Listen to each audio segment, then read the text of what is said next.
others. I could easily envision knitting this one for Mom. Prayer shawls have become popular in the last few years, and not only for prayer. They offer comfort and warmth, emotional as well as physical.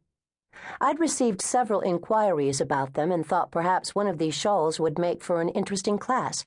I decided to discuss it with my sister Margaret, who has a keen business sense and a good feel for which class I should offer next. I didn't appreciate that about her until after she'd come to join me at the shop. Margaret worked for me part-time, which has now turned into full-time. She's not as good with people as I am, but she knows yarn and, surprisingly, has become an excellent employee. She's also my friend. Not so long ago, I couldn't have said that. We might be sisters, but the tension between us was unbearable at times. Our relationship changed for the better, and I thank a good yarn for that. Margaret wouldn't arrive for another 30 minutes, since the shop officially opened at 10. Any number of tasks awaited my attention, things I should be doing, like paying bills and ordering new yarn.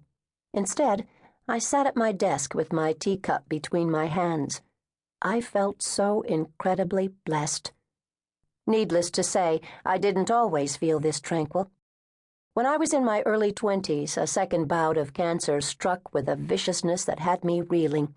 I survived, but my father didn't. You see, he fought so hard for me, and when it seemed I'd make it after all, he died, suddenly and unexpectedly, of a heart attack. It was almost as though my recovery meant he could leave me now. Before I lost Dad, I tended to approach my life tentatively, afraid of happiness, fearing the future. It was a void that loomed hopelessly before me and filled me with dread. Dad was the one who gave me strength. With him gone, I knew I was responsible for my own life. I had a decision to make, and I boldly chose independence. I chose to become part of the world I'd retreated from years before. The ceiling above me creaked, and I knew Colette was up. Colette Blake rented the small apartment over the shop. For the first 2 years, that tiny apartment was my home, my very first home away from family.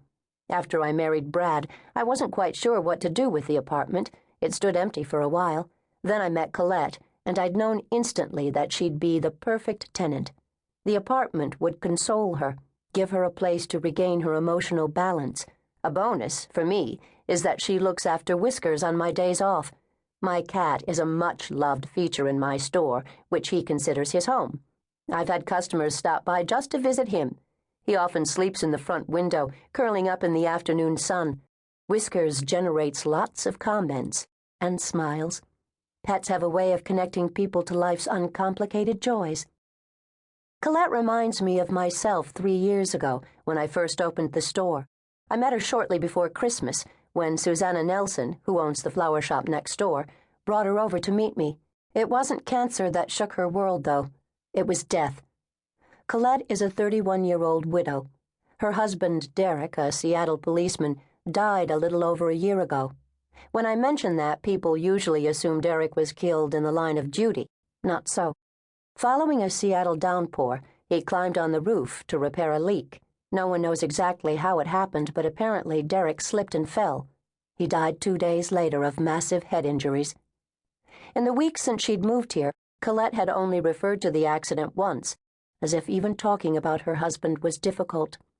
I've learned that she's an easygoing person who laughs readily, and yet at times her grief seemed palpable, overwhelming. I understood how she felt.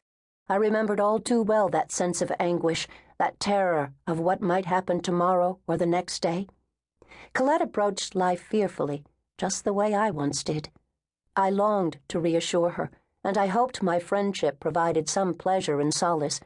Friends like Jacqueline and Alex had done the same for me. The apartment has an outside entrance, as well as the one leading into the store. Susannah Nelson had hired Colette soon after Susannah purchased what used to be known as Fanny's Floral.